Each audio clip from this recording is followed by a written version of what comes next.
नमस्कार, मी प्रसन्न जोशी. आपल्या सगळ्यांचं व्हॉइस ऑफ मीडियाच्या राज्य अधिवेशनाच्या आजच्या या दुसऱ्या दिवसाच्या पहिल्या सत्रामध्ये आपल्या सगळ्यांचं स्वागत. आज आपल्या समवेत दोन ज्येष्ठ पत्रकार आहेत आणि या दोघांनी वयाच्या एका टप्प्यावरती मला मार्गदर्शन सुद्धा केलेलं आहे. दोघांचेही आपापल्या क्षेत्रामध्ये मोठं नाव आहे. प्रकाश पोरेंच्या बाबतीत सांगायचं झालं तर महाराष्ट्रामध्ये इतर वृत्तपत्र समूहांनी स्वतःच्या एडिशन सुरू केल्यानंतर त्याचे भले वाईट परिणाम हा वेगळा विषय आहे. साताऱ्याचं ऐक्य आहे, कोकणातला रत्नागिरी टाइम्स आहे, तरुण भारत आहे, मराठवाड्यातला मराठवाडा दैनिक होतं भालेरावांचं, आमचं नाशिकचं गावकरी असेल, अशा सगळ्या जिल्हा दैनिकांच्या सुवर्ण काळामधले एक महत्त्वाचे प्रतिनिधी म्हणजे प्रकाश पोरे. देशोन्नतीच्या माध्यमातून विदर्भाचा आवाज महाराष्ट्रापर्यंत नेण्याचं काम त्यांनी केलं. आणि एक छोटा किस्सा मात्र मी आवर्जून सांगेन. म्हणजे प्रकाश पोरेंचं ज्याला म्हणतात ना की पाणी किती खोल आहे आणि काय म्हणतात ना पाणी जोखलं आपण. मी त्यावेळी रानडे इन्स्टिट्यूटला मी शिकत असताना ते आले होते आणि पत्रकारिता व्यवसायाबद्दल सांगत होते आणि त्यांनी किस्सा सांगितला. मी त्या वृत्तपत्राचं नाव नाही घेणार, पण तिकडे एक मोठं वृत्तपत्र महाराष्ट्रातून म्हणजे उर्वरित महाराष्ट्रातून विदर्भात जेव्हा आलं त्यावेळी त्यांनी एकदम काय 200, 250, 500 रुपयामध्ये वर्षभर स्कीम, त्याच्यासोबत काय असेल ते गिफ्ट्स वगैरे दिल्या जातील आणि किंमतसुद्धा कमी.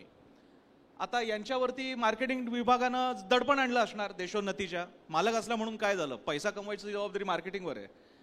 आणि हे किस्सा सगळा ते सांगतायत आणि ते म्हणाले की आता आपल्याला काहीतरी करावं लागेल. प्रकाश पोरेंनी काय करावं? प्रकाश पोरेंनी देशोन्नतीची किंमत 1 रुपयाने वाढवली. मार्केटिंगच्या दृष्टीने त्याला आत्महत्या म्हणावी लागेल. समोरच्याने मोठा कॉम्पिटिटर आलेला आपल्या भागामध्ये आणि त्याने किंमत कमी केलेली असताना प्रकाश पोरे म्हणतात की मी 1 रुपयाने किंमत वाढवणार. आणि त्यानंतर त्यांनी शहरभर बोर्ड झळकावले की कुणीतरी आपली किंमत स्वतःहून कमी करून घेतल्यामुळे आपण आपलं मूल्य कमी करून घ्यायचं नसतं. आणि अशा प्रकारचा अतिशय विरळ्या पिढीचे संपादक म्हणून प्रकाश पोरे मला माहिती आहेत. आज त्यांची मुलाखत घेण्याचं मला संधी मिळते, माझ्यासाठी मोठी गोष्ट आहे. भाऊ तोरसेकरांच्या बाबतीत काय वेगळं सांगणार. भाऊ तोरसेकर आचार्य अत्रेंच्या मराठापासून जवळपास 5 दशकांहून अधिक काळ मराठी पत्रकारितेतलं एक महत्त्वाचं नाव.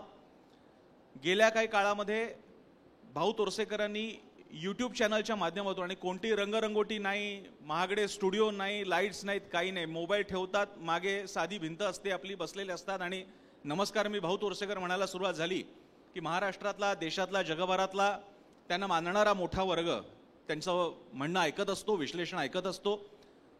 विचार करा, आचार्य अत्रेंच्या काळापासून या माणसाने पत्रकारिता केल्यामुळे किती संदर्भ माहीत असतील. म्हणजे आज जेव्हा आम्ही भाजपबद्दल बोलतो, काँग्रेस राष्ट्रवादीबद्दल बोलतो, त्यावेळी ते थेट पुलोतपर्यंत मागे जातात. पुलोतच्या मागे यशवंतराव चव्हाण, शरद पवार संबंधांपर्यंत मागे जातात. भाजपबद्दल बोलत असताना ते जनसंघाच्या दिवसांबद्दलचे किस्से सांगतात. असाच चालता बोलता पत्रकारिता विश्वकोश म्हणजे भाऊ तोरसेकर. आणि आज त्यांची सुद्धा मला या निमित्तानं मुलाखत घ्यायची संधी मिळते, हेही माझ्यासाठी एक मोठी संधी आहे. मी पहिल्यांदा आपल्या दोघांचं या कार्यक्रमात स्वागत करतो आणि आपण संवादाला सुरुवात करूया. मी पहिल्यांदा म्हणजे आपला हेतू असा असणार आहे की या दोन्ही मान्यवरांकडून सध्याची पत्रकारिता, राजकारण काय चाललंय आणि काय होणार आहे या बाबतीत आपण जाणून घेण्याचा प्रयत्न करणार आहोत. भाऊ, आपल्याला तर जीवनगौरव पुरस्कार मिळतो, त्यामुळे पहिल्यांदा सुरुवात तुमच्यापासून करतो.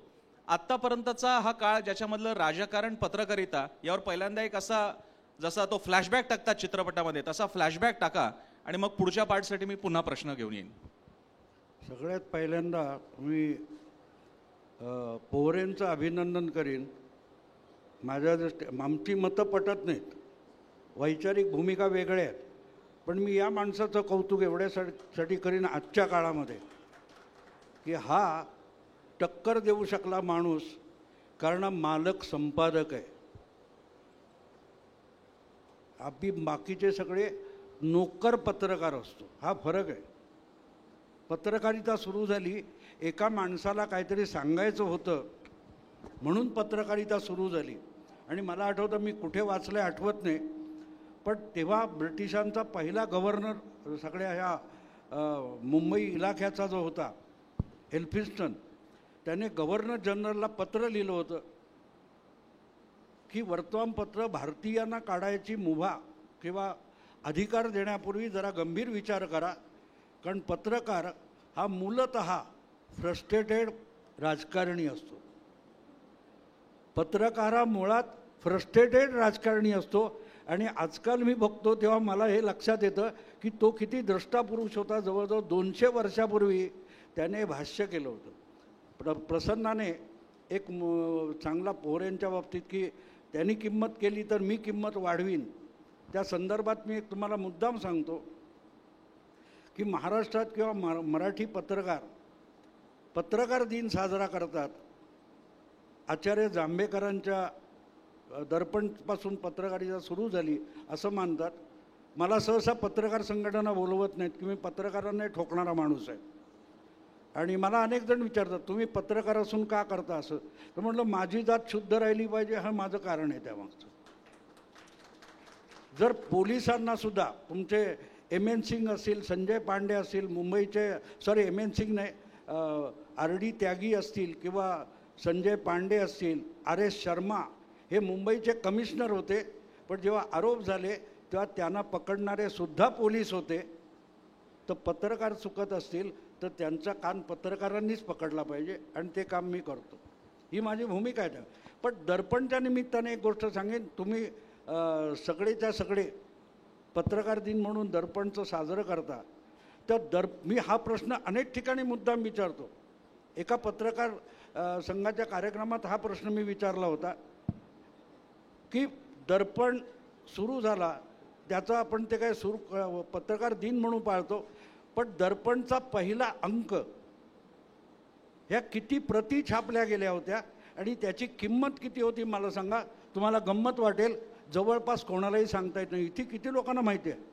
दर्पण त्यांनी जी किमतीचा विषय काढला म्हणून मी सांगतो. दर्पण ज्यावेळेला सुरू झाला जवळजवळ 250 वर्षापूर्वी, तेव्हा किती लोकांना माहिती आहे की दर्पणच्या पहिल्या अंकाची किंमत किती होती. 1 रुपया किंमत होती. त्यावेळचा 1 रुपया. आणि लक्षात घ्या 1 रुपयाची किंमत किती होती.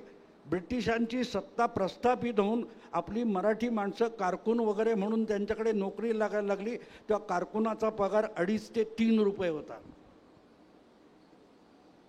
3 रुपये जेव्हा माणसाचं उत्पन्न आहे अशा वेळेला 1 रुपया वर्तमानपत्राची किंमत ठेवणारे आचार्य जांभेकर वेडे होते का? नाही मित्रांनो. He was so confident. त्यांना माहिती होतं मी एक अमूल्य ठेवा देतोय, त्याची किंमत मी घेईन. 300 प्रती छापल्या होत्या.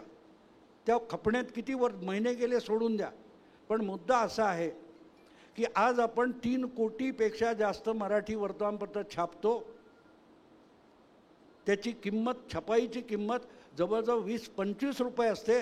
कसं बसं रडत मरत 5 रुपये किंमत ठेवतो कारण आपल्याला माहिती आहे आपण रद्दी छापतो. आणि दुर्दैव असं आहे की गेल्या 4-5 वर्षात पर्यावरणामुळे रद्दी देखील किमतीची झाली नाही. आम्ही जेव्हा लहानपणी शाळेत होतो किंवा नवीन पत्रकार झालो तेव्हा लोक रद्दी जपून ठेवायचे किंवा महिन्याला त्यातून येणाऱ्या पैशातून निदान कसलं तरी बिल भरता यायचं. विचार त्याचा करा. मी अगत्याने हे का सांगतो माहिती का. दुसरा कोणी, गांधीजींचं एक फार सुंदर वाक्य आहे की तुमचा अपमान करण्यासाठी तुमचं सहकार्य लागतं. आपण कोणाशी सहकार्य करतोय याचा विचार करा. एवढंच बोलून आता मला हाच जो पॉईंट दिलेला आहे तोरसेकरांनी तो घेऊन मी पोहरेंकडे जातो. पोहरेजी आता जे ते म्हणत होते की आपणच रद्दी तयार करत असू तर किंमत हक्काने कशी काय मागणार. आणि मला तुमच्यासाठी तुम्ही असे संपादक माहिती आहे की ज्यांनी स्वतःची किंमत इतरांनी कमी केली असताना वाढवली. त्यामुळे मला सांगा पत्रकार तरी काय करणार जर का बाहेर सगळं रद्दीत चालत असेल. रोज कोणी उठतंय काहीतरी प्रतिक्रिया देतंय आणि त्यासुद्धा भाषा तुला ठोकून काढतो. कोणी म्हणतं की आम्हाला उलट्या देतात तुमच्या बाजूला बसल्याने. आता सगळीकडे उलट्या ठोकून काढतो हीच भाषा असेल तर पत्रकार म्हणतात आम्हाला तेच छापावं लागतं किंवा दाखवावं लागतं. त्यामुळे रद्दीच्या काळात सुमारांची सद्दी आणि सद्दीमुळे ती रद्दी, असं हे दुर्दैवी दुष्टचक्र आहे का? मग पत्रकारांनी करावं तरी काय? नाही प्रसन्न, मी तुला एका ठिकाणी इथे करेक्ट करतो की गोष्ट अशी आहे की हे मालकांनी, खरं म्हटलं म्हणजे जो संपादक असतो मुख्य संपादक त्यांनी ठरवायचं असतं. गोष्ट कशी आहे माहिती आहे का. मी तुला एक सांगतो, मी स्वतःला कधीच पेपरचा मालक समजलो नाही. भाऊनी जसा विषय काढला, पेपरचा खरा मालक कोण आहे? हो, जो पेपर तो 6 रुपये देऊन विकत घेतो तो मालक आहे. आपण तर फॅसिलेटर आहोत फक्त. हा दृष्टिकोन ठेवून मी नेहमी सातत्याने काम करत राहिलो. गोष्ट कशी आहे माहिती आहे का की त्या पेपर गुडगुडीत आहे, इम्पोर्टेड आहे की त्या बातमीमध्ये दम आहे याच्यावर लोक ते पेपर विकत घेत असतात. मी माझ्या आयुष्यामध्ये अजून 1 किलो इम्पोर्टेड कागद विकत घेतलेला नाही. कारण मला माहिती आहे की वर्तमानपत्राचं लाईफ जे आहे ते 10 मिनटं आहे. 10 मिनटासाठी मी माझ्या देशाचा डॉलर कशाला वाया गमावू. बातमीत दम पाहिजे हो. त्या पेपरामध्ये काय तो इंडियनमध्ये आहे की कसा आहे त्याच्यात मतलब नाही, लेखात दम पाहिजे. आजच्या घडीला परिस्थिती अशी आहे की जे लेख कुणीही छापू शकत नाही, कोणाची हिंमत नाही, ते लेख फक्त आणि फक्त देशोन्नतीतच छापल्या जातात, दुसरे कोणी छापायची हिंमत करत. तुम्हाला गंमत सांगतो, माझ्याकडे एक दिवस याचा फोन आला चिडून ज्ञानेश महारावचा. अरे काय पोरे काय लावलंय, अरे पगार मालकाचा खातून काम तुझं करतोय. म्हटलं झालंय काय तुला. अरे ते म्हणजे मी माझा लेख तुझ्याकडे छापल्या गेला आणि सकाळपासून नुसते 100-150 फोनच घेतोय, माझं काम राहिलं बाजूला, मेहरबानी करून माझा नंबर छापू नकोस. मी म्हटलं माझा तत्व आहे की ज्याचं ट्रॅफिक तो सांभाळेल, विचार तुझा आणि तुझ्या प्रश्नाची उत्तर मी संपादक म्हणून मी देऊ का, असं मला चालत नाही. माझा पिंड आहे, माझं एक धोरण आहे की ज्याचे विचार तो त्याच्या संदर्भामध्ये हे करेल. आणि आमच्याकडे हे ठरवलेलं आहे की ज्याचा लेख असेल त्याचा नंबर छापल्यात जातो. मला भरतकुमार राऊतांचा एक दिवस फोन आला, ते त्यांची तक्रार ती माझा नंबर छापू नको. पण मला लोक खूप परेशान म्हणजे मग तुमच्या पेपरमध्ये आहे काय, तुमच्या पेपरमध्ये एवढं काय आहे की माझ्या पेपरमध्ये मी छापतो तर मला एक फोन येत नाही, इतरही पेपरमध्ये मी छापत आलो. सकाळचे संपादक आपले त्यांचाही एक दिवस माझ्याकडे फोन आला, ते म्हणे तुमच्याकडे एवढं काय आहे की एवढे तुमच्या याच्यामध्ये लेख छापला की एवढे कॉल येतात. मी म्हटलं साधा आणि सरळ आहे, मी माझा वाचक विकत घेतलेला नाही आहे. माझ्या वाचकाने माझा पेपर विकत घेतला आहे. कारण आम्ही कधीही स्कीम काढून पेपर विकला नाही की पेपर घ्या आमचा 200 रुपयामध्ये पेपर घ्या, वर्षभर पेपर घ्या, त्याच्यासोबत आम्ही तुम्हाला एडिडाचा जुता देतो किंवा अजून काय अमुक देतो टमुक देतो. मी इतका मगरूर आहे की तुला माझा विचार पटत असेल तर झक्कत माझा पेपर विकत घे, मी तुझ्याकडे येणार नाही. तुम्हाला माहिती आहे का, देशोन्नती हा एकमेव पेपर आहे ज्यामध्ये सर्क्युलेशन मॅनेजर नाही, रिकव्हरी मॅनेजर नाही. कारण आम्ही 4 महिन्याचं डिपॉझिट पहिले घेतो, नंतर त्याला म्हणतो तुला पेपर पाहिजे असेल तर पेपर घे, नाही तर जा खड्ड्यात. कारण साधा आणि सरळ आहे. भाऊंनी सांगितलं की 15-20 रुपयामध्ये माझं प्रोडक्शन कॉस्ट असलेला पेपर, तरी भारतातला सगळ्यात हायेस्ट किंमत माझी आहे 6 रुपये. 6 रुपयात आज भारतात कोणाचाही पेपर नाही आहे. मी 6 रुपये किंमत देतो, तरी मला 3च रुपये परत येतात ना. म्हणजे 15 रुपयाचा माल मी 3 रुपयात देतो, म्हणजे 12 रुपयाचा लॉस करून मी तुला देत असेल तर त्याला त्या दृष्टिकोनातून पेपर वाटलं पाहिजे की हा घेतला पाहिजे. हो. आजच्या घडीला कसं झालेलं आहे, वर्तमानपत्रामध्ये भाऊनी ज्याचा उल्लेख केला, गोष्ट कशी आहे माहिती आहे का, की पत्रकार लिहितात, जबरदस्त लिहितात, त्यांच्यात पेजमध्ये दम आहे, पण मालकात दम पाहिजे ना, की हे सत्तेच्या विरोधात जात असलेल्याने आपण छापायचं की नाही छापायचं. असे किती मालक ठरले आहेत आजकालच्या जमान्यामध्ये, मला तुम्ही सांगा किती मालक उरलेत. तो भलाही किती पाठवत असेल बिचारा, पण जर मालकाचं जर कुठं साठलोटं असेल आणि तो म्हणजे नाही नको द्या, हे मोदीच्या विरोधात आहे किंवा हे राहुलच्या विरोधात आहे, छापायचं नाही, पत्रकार काय करणार आहे बिचारा. म्हणून मुळामध्ये मालकांमध्ये अहंकार नको आणि संपादकाची आयडिओलॉजी टोटल क्लिअर पाहिजे, तर हे वर्तमानपत्र चालतं. तुम्ही ज्याचा मगा उल्लेख केला, गोष्ट अशी आहे की जेव्हा आमच्या स्पर्धक वर्तमानपत्रांनी वर्तमानपत्र काढलं आणि 1-2 वर्ष चालवलं, पण त्याचं काय ते चालत नव्हतं. मग त्यांनी काय केलं की किंमत 2000, खरं म्हटलं म्हणजे सहस्त्रक सुरू कधी होतं, 2001ला सुरू होतं. हे 2000 असताना त्यांनी म्हटलं की सहस्त्रक स्वागत मूल्य 1 रुपया 2 रुपयाचं. आता त्याचा खप 15,000चा, माझा खप होता त्यावेळेला 70,000चा. आता माझं आयुष्य मारवाड्यांसोबत गेलं. मला लगेच लक्षात आलं की म्हटलं हा लई शान आहे. अरे त्याचा लॉस झाला तर रोजचा 15,000 होईल, माझा लॉस मी 1 रुपया किंमत, माझा लॉस रोजचा 70,000 होईल. कसं आहे, माझ्या बापाला मारवाड्यांनी उपाधी दिली होती रेतीमधला नावाडी. ते काय म्हणायचे की अरे लोक तर पाण्यात नाव चालवतात, पण हा गोपाळराव एवढा हुशार आहे की हा म्हणे रेतीत नाव चालवतो. त्यांनी त्याला पदवी दिली. त्याच बापाचा मी पोरगा. मी साधं सरळ म्हटलं की ठीक आहे, तू 2ची किंमत 1 केली ना, मी 2ची 3 करून टाकली आणि एकच जाहिरात टाकली. कुठली चौकट टाकली. जाहिरात म्हटल्यापेक्षा माझं रद्दी हवी की बुद्धी, निर्णय तुमचा. क्या बात आहे. आणि तुम्हाला गंमत वाटेल प्रसन्न, मला अभिमान वाटतो सांगायला, जवळपास 15 लोक माझ्याकडे सकाळी बुके घेऊन आले, पोरे साहेब सॅल्यूट टू यू. आणि दुसऱ्या दिवसच्या जाहिरातीमध्ये मी टाकलं की कुणी स्वतःची किंमत कमी करत असेल म्हणून आपलं मूल्य कमी करायचं नसतं, कारण विचारांना मूल्य असतं आणि रद्दीला किंमत असते. मराठीमध्ये एक म्हण आहे आपल्याकडे, आडात नसेल तर पोहऱ्यात कुठून येणार. क्या बात आहे. हॅलो आड्यात जर का पत्रकारितेचं सत्व आणि तत्व असेल तर पोहऱ्यात प्रकाश कसा असतो ते या निमित्तानं क्या बघायला बात आहे, मिळालं. क्या ध्यान. मी मुद्दाम यांना जोडून एक किस्सा तुम्हाला मुद्दाम सांगेन. जी भाऊ. नवा काळ हा डबघाईला आलेला पेपर होता. निळूभाऊ खाडीलकरांनी जेव्हा त्याचं संपादकत्व स्वीकारलं आणि अक्षरशः त्यांच्याकडे फोटो छापायचं तर त्या काळात ते ब्लॉग बनवायला लागायचे. तर ब्लॉग बनवण्यासाठी पैसे नाहीत, फोटोग्राफरला द्यायला पैसे नाहीत. तर त्याशिवाय आणि त्यांनी एका मुलाखतीत सांगितलेलं मला आठवतं निळूभाऊंनी, की लोकसत्ता मटा असे मोठमोठे समूहाचे पेपर होते, त्यांच्यासमोर काय टक्कर देणार. पण त्यांनी ते इतकं सुंदर सांगितलं की मलाही बघायचं होतं की वाचक माझ्याकडे किती पाठ फिरवतो. पत्रकारितेला लेखणी लागते आणि लेखणीतून उतरणारा विचार लागतो.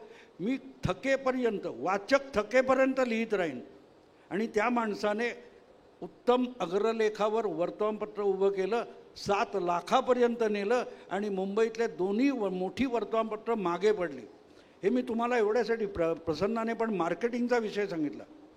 एक दिवस असं झालं की हिंदुस्तान लिव्हरसारखी कंपनी आणि त्यांची एजन्सी ज्या जाहिरातीकडे होतं की बाबा ती म्हणजे हिंदुस्तान लिव्हरची जाहिरात कुठे द्यायची, टी व्हीला, पेपरला, तर ते एजन्सीकडे काम होतं. लिंटास मला वाटतं त्या एजन्सीचं नाव होतं. तर लिंटासला एक दिवस त्या तुमच्या हिंदुस्तान लिव्हरच्या मार्केटिंग मॅनेजरने सांगितलं आमची जाहिरात नवा काळमध्ये पाहिजे. त्या लिंटासच्या मीडिया मॅनेजरनी डोक्याला आठ्या पडल्या, नवा काळ काय नवा काळ. तर म्हणाल तुम्ही देणार नसाल तर आम्ही आमच्याकडून डायरेक्ट देऊ, पण आम्हाला नवा काळला जाहिरात द्यायची. आता असं झाल्यानंतर लिंटासने स्वतः सर्वे करून घेतला नवा काळचा. मी मार्केटिंग हा विषय मुद्दाम तुम्हाला सांगतो. त्यांनी स्वतः सर्वे करून घेतला आणि ते लोक निळूभाऊंना भेटायला आले.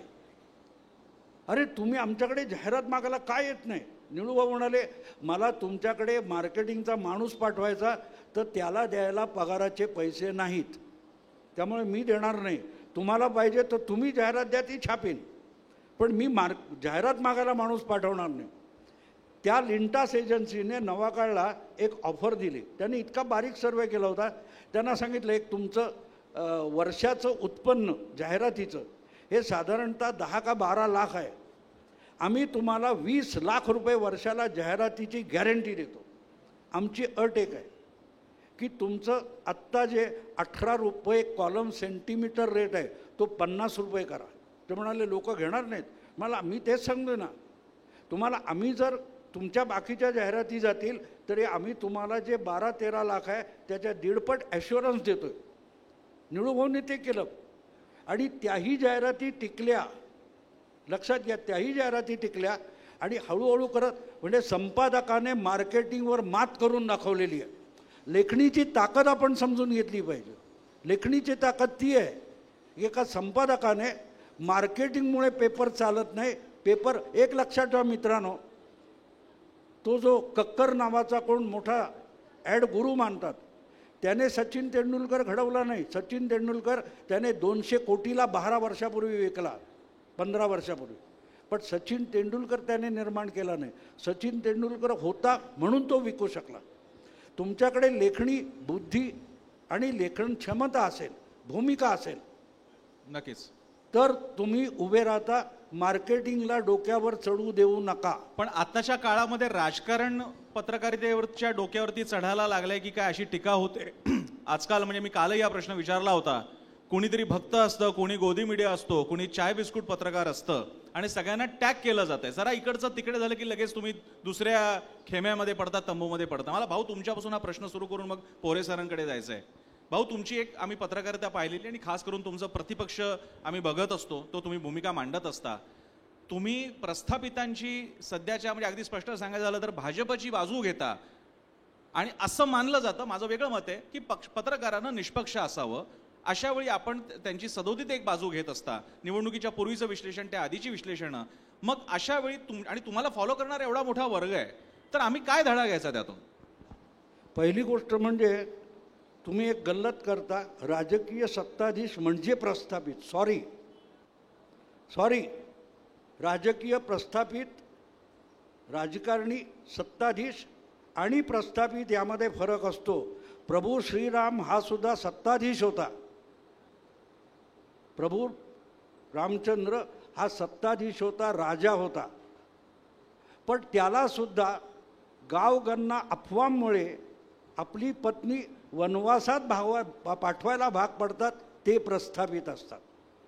तू निवडणूक जिंक, तू काही कर, पण माझ्या इच्छेनुसार तुला चालावं लागेल असा सांगणारा वर्ग असतो, तो प्रस्थापित असतो. आणि त्याच्याविरुद्ध किती बोलतात बघा. मी बोलतोय, मी त्या प्रस्थापिताविरुद्ध बोलतो. आपण बारकाईने बघू आज. आणि लक्षात ठेवा, गोविंद पानसरेचं कौतुक सगळ्या पत्रकारांना आहे. मी हा प्रश्न विचारला आहे की गोविंद पानसरे इतके महान होते तर लोकसत्ता, मटा, लोकमत सारख्या प्रस्थापित वर्तमानपत्रांनी त्यांच्या हयातीत किती लेख छापले, का नाही छापले? किती गोविंद पानसरे ह्या लोकांनी वाचलेले आहेत. फुले शाहू आंबेडकर ही जपमाळ झालेली आहे. ते आपण फूड ब्लॉग्स बघतो ना नेहमी, त्याच्यात असतं हे एवढे ml घ्या, हे एवढे काय तो मिलीलिटर घ्या, मिलीग्रॅम घ्या, हाफ टीस्पून घ्या, अर्धी वाटी घ्या, वगैरे वगैरे सगळं असतं. पण मीठ आलं की स्वादानुसार मीठ. बरोबर आहे ना? फुले शाहू आंबेडकर आमचा पुरोगामित्व हे स्वादानुसार झालेलं आहे, सोयीनुसार झाले. ऐकलंय तुम्ही कधी? वाचलंय किती लोकांनी गोविंद पानसरे? गोविंद पानसरेंच्या पुस्तकामध्ये एक चांगला परिच्छेद आहे, मी सांगतो, शोधा आणि वाचा.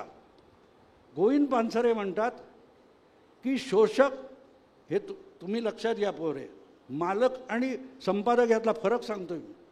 शोषक चलाक असतात. शोषितांचा विचार मांडणाऱ्यांना शोषक आपला विचारवंत घोषित करतात. काय सांगितलंय?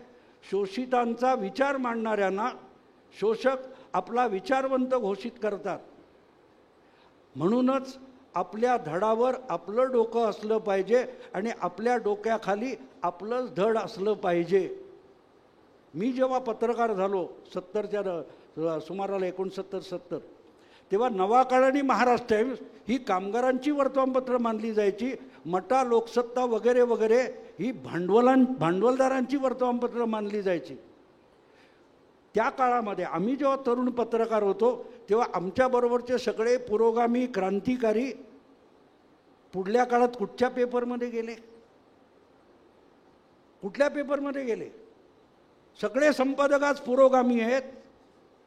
काय चाललंय मित्रांनो? काय चाललंय? तेव्हा मी जे बरोबर आहे ते मांडायचा प्रयत्न करतो. आणि ज्या वेळेला मी एंटायर पत्रकार मीडियाच्या विरुद्ध उभा राहतो तेव्हा मी प्रस्थापिताच्या विरुद्ध उभा राहतो. कारण अख्खा मीडिया ठराविक लोकांनी कब्जा केलेला आहे, भांडवलदारांनी कब्जा केलेला आहे. आणि तिथे पत्रकारिता संपली. मी यांचं कौतुक समोर दिसले म्हणून नाही केलं. मालक, संपादक, आजच्या संपादकाला अधिकार नाही, यांनी सांगितलं मार्केटिंग ठरवतं. ह्या फरक आपण लक्षात घेतला पाहिजे. काल परवा मी एक सोशल मीडियामध्ये निक्सनची एक जुनी मुलाखत बघितली. फार सुंदर मुलाखत आहे. वॉटरगेटमधून निक्सन हा सत्तेतून पायउतार झाला. तुम्हाला असं समजतात की अमेरिकेच्या राष्ट्राध्यक्षाला सर्वाधिकार आहेत, अनलिमिटेड पॉवर्स आहेत, अमेरिकन काँग्रेसला अनलिमिटेड पॉवर्स आहेत. नाही म्हणाला. सगळ्यात अनलिमिटेड पॉवर्स मीडियाला आहेत. ते कोणालाही सत्तेत बसवू शकतात, कोणालाही सत्तेतून उतरवू शकतात. मग मला सांगा प्रस्थापित कोण? मी प्रस्थापिताची बाजू घेतो. तुमचे शिवाजी महाराज, त्यांनी आपल्या कर्तृत्वावर, आपल्या शिवाजी महाराजांनी एक साम्राज्य निर्माण केलं. त्यांचा अभिषेक करायला नाकारणारे प्रस्थापित असतात. मोदीने 3 विधानसभा निवडणुका जिंकल्या, 3 लोकसभा निवडणुका जिंकल्या. आम्ही त्याचा अभिषेक करणार नाही म्हणणारे प्रस्थापित असतात. आम्ही त्याला पंतप्रधान मानत नाही. मी कोणाच्या बाजूने? मी कोणाच्या बाजूने? तेव्हा प्रस्थापित हा शब्द गुळगुळीत आपण वापरतो, सरसकट वापरतो, आपल्याला त्याचा अर्थच माहिती नसतो. हा प्रॉब्लेम आहे. भाऊ तोरसेकरांनी त्यांच्या दृष्टीने असलेली प्रस्थापितांची व्याख्या आणि आपलं विश्लेषण मांडलेले आणि अर्थातच ते अनअपॉलॉजेटिक आहे. एक भाऊंचं कौतुक करावं लागेल, ते कोणत्याही प्रकारे क्षमार्थी नसतात. मी भूमिका मांडली, बाण सुटला सुटला, त्यासाठी ते बाळासाहेब ठाकरेंसारखेच पत्रकारितेमध्ये बाण सुटला सुटला, पुढे नंतर गोळी इथे गेली का तिथे जाऊन पडली. एक मिनिट त्याच्यासाठी खुलासा करतो. माझी पत्रकारिता दैनिक मराठामध्ये सुरू झाली. दैनिक मराठा 75 साली बंद पडला. आता 49 वर्ष झाली. तरीही मी मराठाची वंशावळ सांगतो, मधले पेपर सांगत नाही. लक्षात घ्या भाऊ. पण तुमच्याकडे एकेकाळी आणि- शिवसैनिक म्हणूनच बघितलं जायचं. नाही, ते तुम्ही गंमत पत्रकार, अशी आहे- तुम्ही समाजवादी होता मूळचे. मी आता तुमच्या वेगळी मुलाखत नाही, मी सुरू नाही दलित करत. पॅन्थरचा एक संस्थापकापैकी आहे, ते सोडून द्या. मी डाव्या चळवळीतून आलेला आहे. मी डाव्या चळवळीतून आलाय, पण डोकं गहाण टाकणारी चळवळ, आजच्या चळवळी, आजची आंदोलनं कॅमेऱ्यापुरती झालेली आहेत. कॅमेरा बंद झाला, आंदोलन संपलं. हातात तो झाडू सगळा सुद्धा अवेस तुम्ही बघा. आणि माझं तर म्हणणं आहे की मीडियाने चळवळी मारून टाकल्या, चळवळी मारून टाकल्या. भाऊ, हे लक्षात घ्या. आणि तुम्ही जाता कॅमेरा- जाता तुम्ही एक म्हणता गोष्ट- मीडियाने मारून टाकल्या, काहींचं म्हणणं आहे की या प्रस्थापितांनी सत्ताधाऱ्यांनी मारून टाकल्या. मी नाही, पोरेंकडे नाही, मी जाऊन परत येतो प्रस्थापित- तुमच्याकडे. अहो, प्रस्थापित पण तुमचे लाचार आहे, ते विसरू नका. तुम्ही जेव्हा प्रस्थापित म्हणता, या ठिकाणचा आमदार, त्या जिल्ह्याचा खासदार हा तिथला प्रस्थापित असतो. मी पोरेंकडे जातो.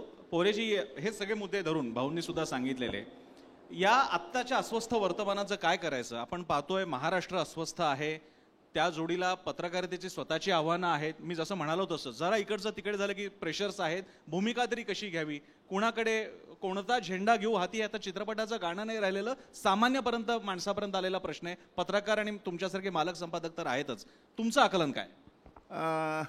असं आहे प्रसन्न, थोडंसं मी भाऊंनी जो विषय काढला किंवा तू जो म्हटला की ते सत्तेच्या सोबत आहेत वगैरे, कसं असं कधी नसतं. एक लक्षात घ्या की वर्तमानपत्राचं मूळ काम काय आहे किंवा पत्रकारांचं खरं कर्तव्य काय आहे. साधे सरळ व्याख्या अशी आहे की पत्रकाराच्या एका हातात आरसा असला पाहिजे, दुसऱ्या हातात टॉर्च असली पाहिजे. जिथं अंधार आहे तिथं टॉर्च मारा, आणि जिथं स्वतःबद्दल, स्वतःच्या समोरच्या माणसाचा गैरसमज आहे त्याला आरसा दाखवा की तुझा हा चेहरा आहे. हेच काम आहे आपलं. गोष्ट कशी आहे माहिती आहे का की या सगळ्या याच्यामध्ये की आज एकंदरीत जी काही स्पर्धा लागलेली आहे किंवा ज्या पद्धतीने चाकू सुरी लावून ईडीची, एक तो जमाना गेला की सत्ता बदल हा तलवारीच्या जोरावर किंवा बंदुकीच्या जोरावर होत होता. आता सत्ता बदल हा वेगळा, त्याची शस्त्र बदलली आहे. तर त्या दृष्टिकोनातून मग कधी ईडी, तुला काय वाटतं की अजितदादा किंवा अजून शिंदे हे, त्यांना भाजपची तत्त्व फार पटली, मोदीच्याबद्दल भयंकर त्यांना हे सुरू लागलं की नाही हा फार चांगला मनुष्य आहे म्हणून तिकडे गेली असं तुझं म्हणणं आहे? काही नाही, साधं सरळ आहे. ईडीची चाकू सुरी लावली की तिकडे की इकडे तू ठरव, म्हणून ही तिकडे गेलेली माणसं आहेत. आपल्याला काही राजकारण करण्यात येईल, राजकारण हा काही तुझा विषय नाही, तू मला तो प्रश्न विचारला नाही, पण मी तुला सहज त्याच्यातलं हे सांगितलं. गोष्ट कशी आहे माहिती आहे का की खरं म्हटलं म्हणजे पत्रकारांचंच थोडंसं काय म्हणतो त्याला, ते दिशा विसरल्या आहेत किंवा त्यांचं स्वतःबद्दलचं जो काही आत्मविश्वास आहे ना तो कमी झाला आहे. आपण त्यांचा आत्मविश्वास वाढवण्याचं काम केलं पाहिजे. एक लक्षात घ्या, काय आहे माहिती आहे का की आजकाल नॅरेटिव्ह हा शब्द फार प्रसिद्ध झाला. बाळासाहेबांनी मग उल्लेख केला. नॅरेटिव्ह सेट करतो. कोण सेट करतं? राजकारणी लोक त्याचा नॅरेटिव्ह सेट करतात. आजकाल काय काल म्हणजे सातत्याने असलेल्या गोष्टींवरून तुमचं लक्ष दुसरीकडे वेधणं हे आजकाल सगळ्यात मोठं काम झालं आहे. कारण काय, जे जिवंत प्रश्न आहेत, जे ज्वलंत प्रश्न आहेत, त्याच्यावरून समोरच्या माणसाचं म्हणजे कोणाचं, जनसामान्य माणसांचं लक्ष दुसरीकडे वेधणं, यालाच नॅरेटिव्ह सेट करणं म्हणतात. गोष्ट कसं आहे माहिती आहे का, आता रोज एक बातमी बदलते ना नवीन. म्हणजे काल काय तर म्हणे ते पुतळा पडला, मग त्याच्यावरून हे आंदोलन करणार, ते आंदोलन करणार. माझा परवाचा लेख आहे त्या सगळ्या संदर्भातला की जे काही म्हणजे ज्वलंत मुद्दे आहेत किंवा जे याचे मानवतेचे मुद्दे आहेत त्याचंसुद्धा राजकारण करायचं. म्हणजे मला सांगा, तो बलात्कार झाला तर फक्त आणि फक्त विरोधी पक्षातल्या नेत्यांनीच त्याचा निषेध करायला पाहिजे का? सत्ताधारी पक्षातल्या एकाही मंत्र्यांनी, आमदारांनी किंवा ट्रोल आर्मीनी त्याचा निषेध केलेला नाही आहे. मला सांगा, ही ती गंभीर बाब आहे. आणि अशा ह्या सगळ्या ह्याच्यामध्ये परिस्थिती कशी आहे की हे सगळं ते दिवस गेले. लक्षात घे की राजकारण आणि समाजकारण याच्यामध्ये अतिशय एक थिन लाईन होती. समाजकारण करता करता माणसं कधी राजकारणात जायची आणि राजकारण करता करता कधी समाजकारण करायची समजायचं नाही.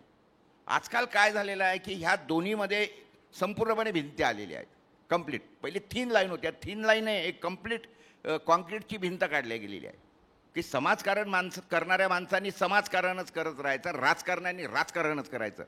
तू लक्षात घेणं म्हणजे आता भाजपामध्ये ज्या लोकांनी आयुष्यभर म्हणजे RSS म्हणा, भाजप ज्यांनी सतरंजी आयुष्यभर उचलल्या, खुर्च्या लावल्या, ते तिथेच आहेत. आणि नवीनच लोक खुर्चीत बसायला आले तर त्या पक्षाच्या आयडिओलॉजीची काही संबंध नाही, काही संबंध नाही. आणि हे सगळं ते बिचारे भाजपवाले किंवा RSS वाले आता असे काय म्हणतो त्याला हताशपणे बघतायत. तुम्ही एकदम प्रीतम मुंडेंच्या मनातलं काही बोलून दाखवलं का? त्या एकदम दिलखुलासपणे हसतायत त्या. प्रीतमजी, आम्ही तुमच्या सोबत आहोत, कळलंय आम्हाला सुद्धा. ते काय झालेलं माहिती आहे का की पत्रकारांनी ह्या सगळ्या गोष्टी ओळखून स्वतःची कर्तव्य समजली पाहिजे. आपल्याला काय केलं पाहिजे, ह्यांच्या नॅरेटिव्हत फसायचं की आपण आपल्या म्हणजे आपण जे व्रत घेतलेलं आहे.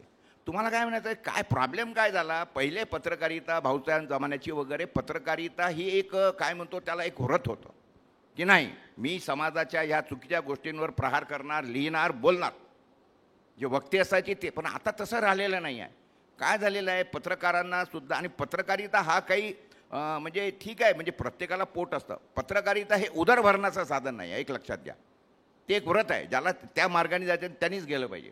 प्रॉब्लेम काय झाला आजकाल की अनेक वर्तमानपत्रांनी काय केलं की पत्रकार जो चांगला लिहिणार आहे, म्हणजे आता मी सांगतो माझंच, आता आमच्या इथे काही स्पर्धक वर्तमानपत्र आहे, म्हणजे त्यांच्याकडे रिपोर्टरची गरज आहे 5, 50 ठेवलेले आहेत. कशासाठी? समोरच्याला तो मनुष्य भेटला नाही पाहिजे, तो म्हणजे त्या लिहिणाऱ्या लोक त्याला मिळालेच नाही पाहिजे. आता ज्या माणसाला मी 10,000 पगार देतो, त्याला जर तो खूप चांगलं लिहितोय, त्याला जर 1,00,000 रुपये पगार दिला, त्याची माझ्यासोबत कितीही निष्ठा असली, त्याला काही सांगतो जाणार, तो येणार, पाय पडणार. अनेक लोक येतात, भाऊ ते असं झालं, माझी इच्छा नाही पण आता काय करू, जरा बायको फार मागं लागली, मी आता जरा जाऊ का तिकडे. अरे बाबा जा. काय झालेलं आहे माहिती आहे का की पहिले एक समजून घेतलं पाहिजे की किती लोकांच्या चेहऱ्यावर आता हसू दिसतंय, जणू काय मनातलं कोणीतरी बोलून दाखवलं. मला असं सगळे इकडचे दिसत आहेत लोकांचे चेहरे. नाही झालंय काय माहिती आहे का की हे जे काही असं आहे, किती विषय आहेत लिहायला, बोलायला, मला सांगा समोर दिसतात. लोकांना प्रॉब्लेम काय की आता आज कशावर लिहायचं, मला प्रॉब्लेम आहे की कशावर लिहायचं, कशावर लिहायचं. माझ्याकडे माझा संडेचं आर्टिकल असतं, पण त्या संडेचं आर्टिकल मला संडेलाच द्यावं लागतं, परंतु मग मी काही गोष्टी रोज बातम्या म्हणजे मला इथे एक रोखून तुम्हालाच प्रश्न विचारतो, कारण हा इंटरेस्टिंग प्रश्न आहे. एकेकाळी महत्वाची मोठी वर्तमानपत्र ही प्रादेशिक होती आणि सगळ्यांना मुंबईचीच एडिशन हवी होती, कारण आम्हाला जिल्ह्यासाठी आमची पत्र आहेत. आम्हाला गावकरी आहे, देशोन्नती आहे, रत्नागिरी टाइम्स आहे, ऐक्य आहे, तरुण भारत आहे. तुम्ही जे मोठे ब्रँड्स आहे तुम्ही मुंबईवरनंच काम करा आणि आम्हाला प्रादेशिक चित्र दाखवा. हे चित्र बिघडायला लागलं जेव्हा प्रत्येकाच्या जिल्हा वाईज एडिशन्स, आणि आता तर तुमचं अगदी शहराच्या आणि उपनगराच्या सुद्धा आता एडिशन्स यायला लागल्या. हे टाळायला हवं होतं. काय तू फार चांगल्या अतिशय ज्वलंत मुद्द्याला आणि बेसिक मुद्द्याला हात घातला प्रसन्न. एक लक्षात घे, दैनिक देशोन्नती 1986ला सुरू झाला, वऱ्हाडे साहेबांनी मोठ्या जिद्दीने चालू केला. खरं म्हटलं म्हणजे तो धंदेवाई किंवा व्यावसायिक मनुष्य नव्हता, एक कलाकार किंवा खूप चांगलं लिखाण करणारा आणि अतिशय चांगला वक्तृत्व उर्दू भाषेवर कमांड असलेला मनुष्य होता. 86ला काढलं, पेपरच्या प्रेशरनी किंवा कशाने साहेबांचं 2च वर्षामध्ये हार्ट अटॅक आला आणि गेले. 88 ते 90 वर्तमानपत्र शिप विदाऊट कॅप्टन चालत राहिलं, बंद पडलं. 23 नोव्हेंबर 1990ला पेपर बंद पडला. 4 दिवस पेपर घरी का आला नाही म्हणून मी चौकशी केली तर कळलं की साहेबांच्या पोरांनी सांगितलं की नाही ते मला परवडत नाही, खूप लॉस झाला, नसं तसं आहे. त्याच्यानंतर सगळ्यांनी मिळून नाही प्रकाश तुला हे घेतलं पाहिजे, केलं पाहिजे म्हणून माझ्या डोक्यावर, म्हणजे माझा खरं म्हटलं म्हणजे विश्व नव्हतं हे अजिबात. मी कधी साधा पत्र लिहिलं नव्हतं कोणाला, परंतु त्याच्यानंतर मी त्याचा झालो, बनलो आणि त्याच्यानंतर सुरू केलं. गोष्ट काय झाली त्याच्यामध्ये की मी हेच कळलं की बातमी लिहितो कोण. तोपर्यंत काय पद्धत होती माहिती आहे का, एक समजून घे की वर्तमानपत्र म्हटलं की त्याच्यामध्ये लिहिणारे मुंबई पुण्याचेच लोक विद्वान असतात म्हणून त्यांचेच लेख यायचे. विद्वत्ता म्हणजे फक्त 2च ठिकाणी आहे, पुण्याला आहे, मुंबईला आहे. आणि तर काय झालं माहिती आहे का की जेव्हा मी घेतलं 1-2 वर्ष सेटल केलं वर्तमानपत्र, त्यावेळेला वर्तमानपत्र बंद पडलं. 40 पैसे किंमत, 40 पैसे, 4 पानाचं वर्तमानपत्र, ब्लॅक अँड व्हाईट. 4,000 सर्क्युलेशन होतं त्यावेळेला जेव्हा बंद पडलं. 3 दिवस बंद पडलेलं वर्तमानपत्र मी चालू केलं, समजून घे. पण त्याच्यानंतर काय झालं, जेव्हा हळूहळू जेव्हा जम बसला, एकच मला चांगला मौका मिळाला की 1991ला रात्री काहीतरी 2 वाजता टेलिप्रिंटरवर बातमी आली, टुन टुन टुन टुन टुन. म्हणजे काय वाचतंय म्हणून बघितलं, त्याच्यावर एकच लाईन होती, राजीव गांधी बॉम्ब ब्लास्टेड. अरे व्हायला म्हणतो काय आहे. माझा हा निघून गेलेला होता आमचा PTIचा रायटर, त्याला मी फोन करून घरून बोलावलं आणि त्याच्यानंतर ते क्रीड यायला सुरुवात झाली दनादन दनादन. मग मी काय केलं शहाणपणा, मी जो आमचं स्पर्धकार वर्तमानपत्र होतं स्थानिक, त्यांना फोन केला, अरे काय कसं चाललं आहे, काय आहे, काही विषय आहे का. तो नाही काही नाही मला लक्षात, तुम्ही यांच्याकडे माहीत नाही बातमी. म्हटलं जम घ्या. मी ती बातमी तयार केली, टाकली. तुम्हाला गंमत वाटेल, सकाळी ते वर्तमानपत्राच्या पुंगळ्या बनवल्या 5-5, 10-10च्या. मी अक्षरशः रस्त्याने निघालो, जीपच्या टपावर बसलो आणि ते फेकत होतो राजू, आणि ते माईक हातात घेतला. तुम्हाला गंमत वाटेल, त्यावेळेला 12,000 काहीतरी खप झाला होता. 12,000चा खप त्या दिवशी 60,000 झाला एका दिवसात. लक्षात घ्या. नंतरच्या वर्षी मला दुसरी संधी मिळाली, ती याची आपलं बाबरी मस्जिद पाडली. ती बाबरी मस्जिद पडली. त्याच्यानंतर अकोला वॉज दी म्हणजे मोस्ट अफेक्टेड. पूर्ण शहर जळतंय, धुवा निघतंय. आणि अशा वेळेला कॅमेरा घेऊन मी फिरतोय, बातम्यांचे सगळे फोटो काढतो. 8 दिवस सगळी वर्तमानपत्र बंद, केवळ माझं चालू. 60,000चा खप 1 लाखावर गेला एका दिवसात. गोष्ट काय असते माहिती आहे का, तुम्ही एक लक्षात घ्या की ह्या अशा पद्धतीने बातम्या खूप दिसतात. प्रॉब्लेम काय झालेले आहेत, आजकालच्या पोरांचं कसं झालेलं आहे की झापडबंद घोडा असतो की नाही, त्याला ते सरळ चाललं असं, टांग्याचा घोडा म्हणतात. तर कसं आहे की इतकं रस्त्याने चालताना दिसतं बातम्यांचं. आता मी समृद्धी महामार्गावरून आलो, मी म्हटलं हा समृद्धी महामार्ग आहे की दुर्बुद्धी मार्ग आहे. म्हटलं हा तर दुर्बुद्धी मार्ग आहे. तुमच्यापैकी बरेच लोक समृद्धी मार्गावरून गेले असतील. हा विषय पहा, आता मी सांगतो त्या अँगलनी त्याला बघायला लागा, म्हणजे तुम्हाला कळेल काय झालेलं आहे. तुम्ही साऊथ कोरिया नॉर्थ कोरिया बघितला आहे का. काय आहे, दोघांच्या मधात भिंत टाकून दिली, इकडचा साऊथ कोरिया, तिकडचा नॉर्थ कोरिया. अहो आपला महाराष्ट्र सध्याच्या घडीला, अरे तू कुठल्या ह्याच्यातला आहे, नाही मी साऊथ म्हणजे मी उत्तर महाराष्ट्रातला आहे, तो म्हणेल मी दक्षिण महाराष्ट्रातला आहे. इकडचा मनुष्य तिकडे जात नाही, तिकडचा मनुष्य इकडे जात नाही. आणि त्या मार्गाला नाव काय दिलं, समृद्धी महामार्ग. आणि म्हणतात काय, तर शेतकऱ्यांचं भलं होणार. अहो त्या प्रत्येक नाक्यावर लिहिलेलं आहे, बैलबंडी, ट्रॅक्टर, मोटरसायकल अलाउडच नाही.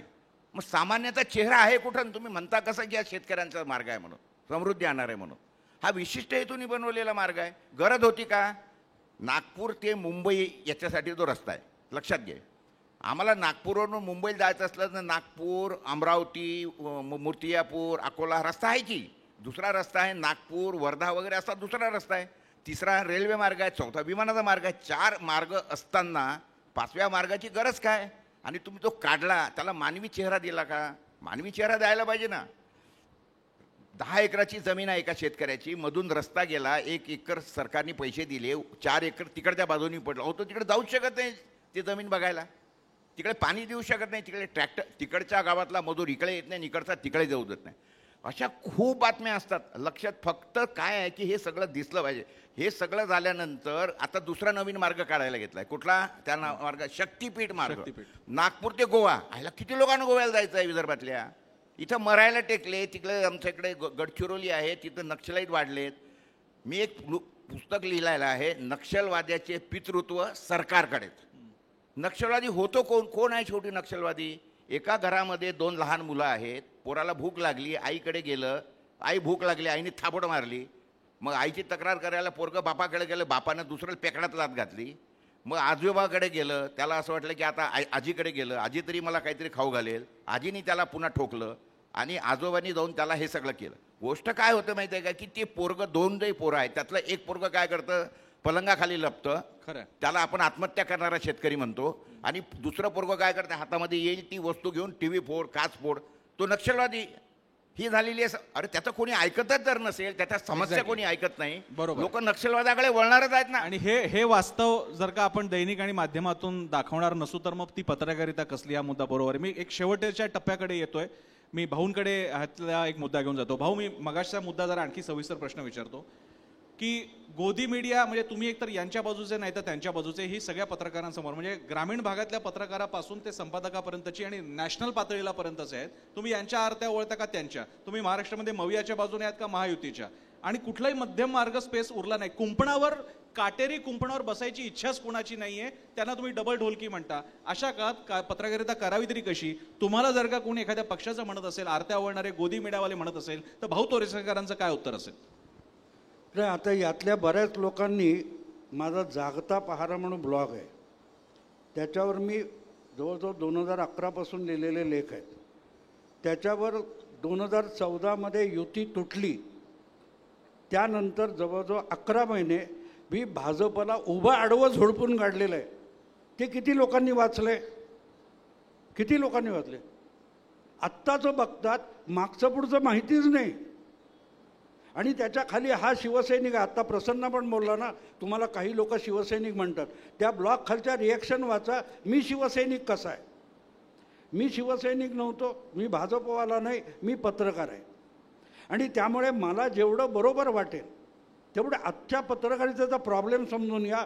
आणि हा प्रॉब्लेम जवळजवळ मला वाटते 40 वर्षापूर्वी एका व्यंगकाव्यामध्ये एका हिंदी कवीने मांडलेला होता.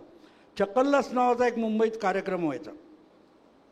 मुंबईच्या MD कॉलेजमधले प्रोफेसर चेतन हिंदीचे होते, ते तो कार्यक्रम भरवायचे आणि होळीला ते देशभरच्या व्यंगकाव्य व्यंगलेखन करणाऱ्यांना बोलवायचे. त्याच्यामध्ये मला एक व्यंगकवीने लिहिलेल्या ओळी अजूनही पक्क्या स्मरणात आहेत. तुम्हाला माहिती आहे की आता फार कमी झालं, पण पूर्वी ST स्टँड, रेल्वे स्टेशन तिकडे ते उभं राहिलं की 10 पैशाचं नाणं टाकलं की वजन यायचं, बरोबर आहे? तर त्या वजनाबरोबर त्याच्यावर एक काहीतरी भविष्य असायचं. तो व्यंगकवी म्हणतो की मी एकदा स्टेशनवर आलो, बघतो तर त्या वजनाचा काटा असा तो उभा असायचा ATM सारखा, तर त्याच्यावर एक कुत्रा बसलेला झोपलेला. म्हटलं ह्याचं भविष्य काय असेल ते बघू, म्हणून मी त्याला न हाकलता त्याला शांत बसू दिला आणि 10 पैशाचं नाणं टाकलं. मला वजन नकोच होतं, मला त्याचं भविष्य पाहिजे होतं. ते जे भविष्य आलं ती आजची पत्रकारिता आहे मित्रांनो. 40 वर्षापूर्वीचं व्यंग आहे, त्यातल्या त्या ओळी माझ्या डोक्यात बसलेल्या आहेत. भविष्य असं होतं, वाणी में चमत्कार. तुमच्या आवाजामध्ये, भाषेमध्ये भयंकर मोठी ताकद आहे. वाणी में चमत्कार, आपकी शक्ति दांतों में है. वाणी में चमत्कार, आपकी शक्ति दांतों में है, इस देश का भविष्य आपके हाथों में है. मित्रांनो, आता हे कॅमेरे घेऊन बसले तर बाहेर सगळे हे जे घेतात त्याला बाईट म्हणतात. एक काळ तो व्यंग बोलला, आज ते शब्द आपण रेग्युलर वापरात आणले. जरा तुमची बाईट पाहिजे, बरोबर आहे ना? का झालंय? आपण जेव्हा म्हणतो कुंपणावर नाही, आपण योग्य काय अयोग्य काय हे लिहायचं, तेव्हा दोघांनी सांगितलं की मालकाचा प्रॉब्लेम असतो. आणि आपण मालकाचं स्वातंत्र्य असतं, आणि मालकाचं स्वातंत्र्य त्यातून तो आपल्याला पाजरू देईल तेवढं स्वातंत्र्य असतं, ते आपलं अभिव्यक्ती स्वातंत्र्य असतं. 55 वर्ष पत्रकारितेत राहिलो. गेल्या 4 वर्षात मी मोकाट झालो आहे आणि मी लोकप्रिय झालो. मग अनेकांना असं वाटतं की हा माणूस म्हणतो 55 वर्ष, तो 55 वर्ष होता कुठे, आम्हाला दिसला का नाही? कारण मेनस्ट्रीम मीडियाशी माझा पंगा होता. मुद्दा हा लक्षात घ्या मित्रांनो, की तुम्ही का नाही, घटनेमध्ये आम्हाला आविष्कार स्वातंत्र्य मिळालं, पण ते पुस्तकात राहिलं. हे सोशल मीडियाची टेक्नॉलॉजी आली, त्यांनी आम्हाला खरं स्वातंत्र्य दिलं. एक भाऊ इकडे, कारण वेळ कमी आहे, पण मला तुम्हाला दोघांना शेवट करायचा आहे. संदीप एक फक्त घेतो, एक फार महत्त्वाचा प्रश्न भाऊंसाठीच आहे. भाऊ, इतकं धाडसपणे बोलणारे, कोणतेही तमा आणि फेवर ना फिअर ना फेवर बाळगत लिहिणारे, तरी सुद्धा जेव्हा तुम्हाला, आणि मी हा स्पष्ट शब्द प्रश्न विचारणार आहे कारण अनेकांच्या मनात भाऊंचं यावर काय म्हणणं आहे ते लोकांना जाणून घ्यायचं आहे. जेव्हा भाजपच्या श्वेता शालेंनी तुम्हाला नोटीस पाठवता, ती मागे घ्यावी लागली ती गोष्ट सोडा, पण त्या नंतर एक प्रक्षोभ बघायला मिळाला, भाजपचे समर्थक भाजपवर तुटून पडले, त्या एपिसोड बद्दल नेमकं भाऊंना म्हणायचंय तरी काय? नाही, जर का भाऊ तोरसेकरांना नोटिसा पाठवल्या जात असतील तर विरोधी पत्रकारांची तर बातच वेगळी. नाही, त्याचं कारण सरळ आहे मित्रांनो, की ज्या वेळेला सार्वजनिक जीवनातली मोठी माणसं, तमाशाच्या फडात मन निजवणारी महिला आणि घरची गृहिणी यातला फरक ओळखेनासे होतात, ते आपल्या सार्वजनिक जीवनात झालेलं आहे. साधी गोष्ट आहे की ज्या महिलेविषयी तुम्ही श्वेता शालिनी बोललात, त्या त्यांच्या काय मीडिया प्रभारी वगैरे आहेत. आता भाजपची मीडिया प्रभारी, तिला भाऊ तोरसेकर पुणे माहीत नाही, नोटीस पाठवण्यापूर्वी निदान एक विचार करायचा, हा माणूस आहे कोण, ह्याच्यावर लिगल ॲक्शन घ्यायची. तर कोणी माझ्या आयुष्यात मला आलेली ती तिसरी नोटीस होती मित्रांनो. 55 वर्षात पत्रकारिता मी भडक लिहितो असं सगळ्यांचा आरोप आहे, पण मला नोटीस नाही. एक नोटीस आली MP वशी नावाचे सुप्रीम कोर्टातले आणि मुंबई हायकोर्टातले मोठे जायंट वकील, त्यांची नोटीस आली होती. त्यांना म्हटलं प्रोसीड टू कोर्ट, ते गेले नाहीत कोर्टामध्ये, नोटीसवर मागे गेले. RD त्यागी, रामदेव त्यागी, मुंबईचे पोलीस कमिशनर, त्यांनी मला नोटीस पाठवली. त्यांना म्हटलं मी चूक केली असेल, मला शिक्षा झाली पाहिजे, मी कुठलाही खुलासा देणार नाही, प्रोसीड टू कोर्ट. नाही गेले.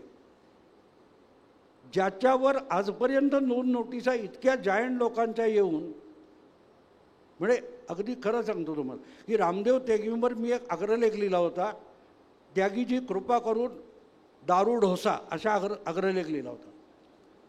MP वशींना मी बलात्काऱ्यांचा वकील अशा शीर्षकाचा लेख लिहिला होता आणि ते कोर्टात नाही जाऊ शकले. हा इतिहास जर माहिती असेल तर मला नोटीस पाठवली गेली नसते. असं बेअक्कल कोणीतरी नोटीस पाठवतं, त्याची मी दखल घेणार नाही, कारण तिच्यावर तुटून पडायचे ते तुटून पडले. टॉप सगळ्या भाजपवाल्यांचे मला फोन आणले, म्हणलं कसली माफी मागतात. मी रिॲक्ट झालेलं नाही आणि मला नोटीस मिळालेली नाही अजून. ते पाठवलं असं सोशल मीडियात आलं, मी त्याच्यावर रिॲक्ट होणार नाही. कारण जर त्या प्रभारी म्हणून मीडिया, म्हणजे तिथे तुम्हाला कळेल की मीडिया प्रभारीला मीडिया काय ते माहिती नाही आहे. आज आपली ही परिस्थिती. जाता जाता एक किस्सा सांगून आपल्याला संपवायचं आहे. मी सोलापूरला एका कार्यक्रमाला गेलो होतो, त्या मराठा मोर्चामुळे अडकलो आणि तिथे मला तिथले लोकल पत्रकार संघातली मुलं आली माझ्याकडे, म्हणाली की तुम्ही आमच्याशी वार्तालाप करायला आल का. मी गेलो आणि हाच प्रश्न जसा ह्यांनी विचारला आहे तोच तिथे त्या मुलांनी मला विचारला होता की तुम्ही इतके ज्येष्ठ पत्रकार असून प्रतिगामी का लिहिता. म्हटलं बाळांनो, पुरोगामी प्रतिगामी काय असतं मला माहीत नाही, कारण मी पत्रकार झालो तेव्हा पत्रकारच होतो. तेव्हा पत्रकारिता पुरोगामी पण नव्हती, प्रतिगामी पण नव्हती. महाराष्ट्र टाइम्सचे संपादक गोविंद तळवलकर रॉईस्ट होते, मनोहर देवधर न्यूज एडिटर होते, ते कट्टर सावरकरवादी होते. विसूभाऊ देवधर हे संघवाले होते, दिनू रणदिवे समाजवादी होते. 50 जातीच्या विचारांची माणसं एकत्र नांदत होती, एक उत्तम वर्तमानपत्र चालवत होती. आज असं एक वर्तमानपत्र दाखवा ज्यात सगळ्या विचाराचे लोक आहेत. मी हे सांगण्याचा हेतू तो आहे की पत्रकारिता असली पाहिजे. एक्झॅक्टली. न्यायाधीशाने मी इकडचा किंवा तिकडचा म्हणून चालत नाही. त्यामुळे हा सगळा जो प्रकार आहे, आपली घसरगुंडी झालेली आहे ती तिथे झाली. आपण विसरलो आपण पत्रकार आहोत. शेवट करताना कन्क्लुडिंग रिमार्क म्हणून मी पोरे सरांकडे जातो. त्यांनी एक मत मांडून आपण या आपल्या आत्ताच्या सत्राचा आपण समारोप करू. प्रसन्न, एक कविता मला या संदर्भात आठवते. दूर उडाली कबुतरे नभातुनी, गिधाडांचेच राज्य माजले आहे. सर्वत्र गाजवतो सत्ता दुर्जन, कारण आजचा सज्जन तटस्थ आहे.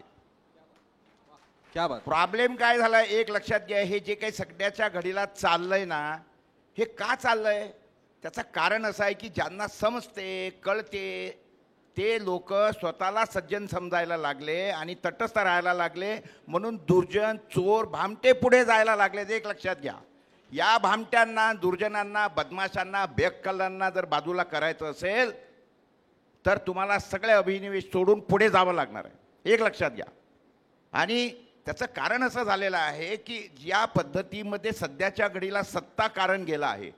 तुम्ही मला साधं सरळ सांगा, तुम्हाला आजच्या घडीला आमदारकीची निवडणूक लढवायची असेल तर 25-30 कोटीच्या खाली आमदारकीची निवडणूक होत नाही, 5-50-100 कोटीच्या खाली खासदारकीची निवडणूक होत नाही. आणि हे का केलं यांनी मुद्दाम केलं की जेणेकरून याच्यामध्ये भाऊ तोरशेकर सारखे माझ्यासारखे बुद्धिवादी आलेच नाहीत पाहिजे, म्हणजे यांची भामटेगिरी चालत राहील. आणि त्याच्यामुळे जिद्दीने ह्या वेळेला मी ठरवलं की yes I am going, I am coming. मी आता विधानसभेत जाणार आहे आणि त्याची चुरूक मी नागपूर अधिवेशनात दाखवून दिली. तिथं काही बोलायला कोणी तयार नव्हतं. एक पत्रकार म्हणून मी पत्रकारांच्या गॅलरीमधून खालच्या लोकांना खडसावलं. मला असं वाटलं की ते आता मला येऊन बाहेर अरेस्ट करतील. हिम्मत नाही झाली त्यांचं माझ्यावर गुन्हा दाखल करायची सुद्धा. एक लक्षात घ्या, तुमचं कसं आहे माहिती आहे का की तुमचा स्केच पत्रकारांनी स्वतःचा स्केच तेवढा मोठा केला पाहिजे. त्याची निष्ठा त्याच्यासोबत असली पाहिजे. मी तुझं अभिनंदन याच्यासाठी करतो. परवाच्या दिवशी तू पुढारीच्या कार्यक्रमामध्ये मुख्यमंत्र्याची मुलाखत घेतली. काय प्रश्न विचारत होता तो मुख्यमंत्र्याला, त्याला घाम फुटला होता. मी पाहिलं. पत्रकारिता आणि स्पष्टपणा कसा असावा, प्रसन्नसारखा असावं, मी असं सांगतो. मला तुझं फार कौतुक वाटलं त्या दिवशी, खरोखर सांगतो. कारण गोष्ट कशी आहे माहिती आहे का, की ठीक आहे वर्तमानपत्र मालक आणि त्याचं काय, परंतु तू त्या संदर्भामध्ये असलेले सगळे ज्वलंत मुद्दे, म्हणजे तो त्याच्यामध्ये पुतळ्याचा मुद्दा असेल किंवा अजून लाडकी बहीण वगैरे सगळे मुद्दे तू छेडून त्यांना बोलतं केलं. हे पत्रकारांनी राजकारण्यांना बोलतं करणं हीच पत्रकारिता असते असं मी समजतो. प्रकाश पोरेजी आणि भाऊ, आपण दोघांनी सविस्तर वेळ दिला आणि बऱ्याच काळानं बहुधा आपले पत्रकार सुद्धा तुम्ही माझ्याशी सहमत व्हाल नाही. असं अजून आपल्याला प्रसन्न एक सांगतो. दुसरी गोष्ट, तू ते नोटीसचा विषय काढला. भाऊंना एवढ्या नोटीस झाल्या, भाऊ सांगत होते. गोष्ट कधी आहे, लोकांनी आपल्याला नोटीस पाठवण्याची गरजच नाही. आपली हिंमत असली पाहिजे की त्या लोकांना नोटीस करायची, नोटीस पाठवायची. मी या सिरम इन्स्टिट्यूटच्या त्या पुनावाल्या घोड्यावाल्याला 10,000 कोटीची नोटीस पाठवली आहे, हरामखोराला 10,000 कोटीची. आणि आता तो पळतोय. खालच्या कोर्टात त्याला आम्ही अब्रू नुकसानीचा दावा ठोकला, सेशन कोर्टात. कोर्टाने त्याला शोकात दिली. त्याच्यानंतर त्यांनी त्याचं उत्तर दिलं. त्या उत्तरीवर कोर्टाने त्याच्यावर स्वतःहून आता केस केली. त्याच्यावरून आता त्याचं हे झालं तर तो आता हायकोर्टात गेला, कारण हायकोर्टाने त्याच्यावर दुसरी केस केली. गोष्ट कशी आहे माहिती आहे का, की तुम्ही तुमची भूमिका स्पष्ट मांडली. पूर्ण महाराष्ट्रामध्ये, देशामध्ये कोरोनाच्या वेळेला कोणी लिहायलाच तयार नव्हतं की अरे हे काय चाललंय. कोणी विचार करायला तयार नव्हतं की हे नॅरेटिव्ह सेट केलं जातं आहे लोकांना मारण्याचं. म्हणजे कोरोना टेस्टिंगचे किट 2017 साली विकत घेतल्या गेले. तुम्हाला कसं माहीत की 2020ला कोरोना येणार नाही, तुम्ही तेव्हा विकत घेणार आणि म्हणणार की नाही नाही हा लॅबोरेटरीमधून सुटलेला गोष्ट अशी आहे की तुम्ही तुमचं जर म्हणजे काय म्हणतात जागरूकता ठेवली. खरं गुगल तुमच्या मदतीला आहे ना, गुगलवर शोधत जा ना. खरं. एका जमान्यामध्ये आपल्याला फोटो, म्हणजे मला आठवतं की आमच्याकडे माणसांची फोटो किंवा रेफरन्सेससाठी जवळपास एक गोडाऊन भर, एवढं मोठं माझ्याकडे गोडाऊन होतं, त्याच्यात फोटो असायचे. आता काही गरज राहिली नाही ना.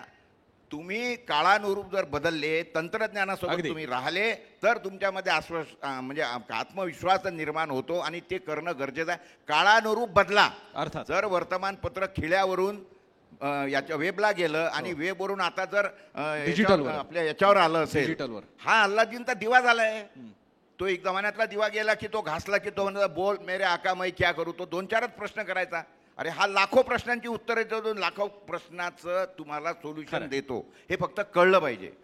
आणि ज्यांना हे कळतं ते त्याच्यावर स्वार होतात. आणि तेच मी नवीन तरुण पत्रकारांना सुद्धा मी त्यांचं अभिनंदन करतो की त्यांनी सोशल मीडियाच्या माध्यमातून गोदी मीडियानी कितीही कोंबड्या झाकायचा प्रयत्न केला, परंतु ह्या सोशल मीडियानी यांना सगळ्यांना नागडं केलं हे आपण विसरता कामा नये, एक लक्षात घ्या. जर का एकच मिनिट जाता जाता एक वचन सांगून संपवतो, कारण कार्यक्रम संपवायचा आहे. जेफरसन ज्याने अमेरिकेची राज्यघटना बनवण्यामध्ये हातभार लावला, त्याचं एक फार सुंदर वचन आहे. I never read a newspaper. मी कधीच वर्तमानपत्र वाचत नाही. And I am well informed. ही परिस्थिती आहे. जर का वृत्तपत्रातून आपण संज्ञान होत नसू आणि तर त्याच्यावरची कमेंट इतक्या वर्षाने सुद्धा लागू होत असेल, तर एक मात्र नक्की, जर का इतरांकडे कायदेशीर नोटिसीचं शस्त्र असेल, ते पत्रकारांना घाबरवण्यासाठी वापरत असतील, तर रोजचा निघणारा पेपर, मग तो डिजिटल आवृत्ती असेल, वृत्तपत्र असेल, नाही तर TV असेल, ते आमची सुद्धा जनतेच्या नावानं सत्ताधाऱ्यांना बजावलेली नोटीस आहे. त्याचं माध्यम वृत्तपत्र किंवा TV किंवा रेडिओ किंवा डिजिटल असेल, ते शस्त्र आपण जबाबदारीने वापराल, त्याचीच मार्गदर्शन मी सांगतो की तुम्हाला जर स्वतःमध्ये जर आत्मविश्वास निर्माण करायचा असेल तर मुळामध्ये तुरुंगाची हातकळीची भीती सोडा. मी 140 केसेस घेतलेला, 50 वेळेला तुरुंगात गेलेला, 40 वेळेला कस्टडीत गेलेला, 200 दिवस तुरुंगात राहिलेला मनुष्य आहे. आणि त्याच्यामुळे मी इतका निर्भय झालो. किमान आणि सगळ्या वेळेला मी कुठल्या तरी सोशल कॉजसाठी गेलो आहे. मी कापसाचं आंदोलन असेल, दारूबंदी आंदोलन असेल, शेतकऱ्यांचं आंदोलन असेल. घाबरायचं काय आहे? तुम्हाला तुमच्यामधली भीती जर काढायची असेल, प्रत्येकाला मी आज मूळ मंत्र देतो, हातकडीचा जो थंड स्पर्श असतो ना, त्याची भीती बाळगणं सोडला, तेच जास्तीत जास्त होऊ शकतं. त्याच्यापेक्षा जास्त काही होऊ शकत नाही. आणि या शब्दांसह या सत्रामध्ये आपण थांबतो. या दोघांचे आभार, आपल्या सगळ्या प्रेक्षकांचे, सगळ्या जमलेल्या पत्रकार बांधवांचे सुद्धा आभार. धन्यवाद.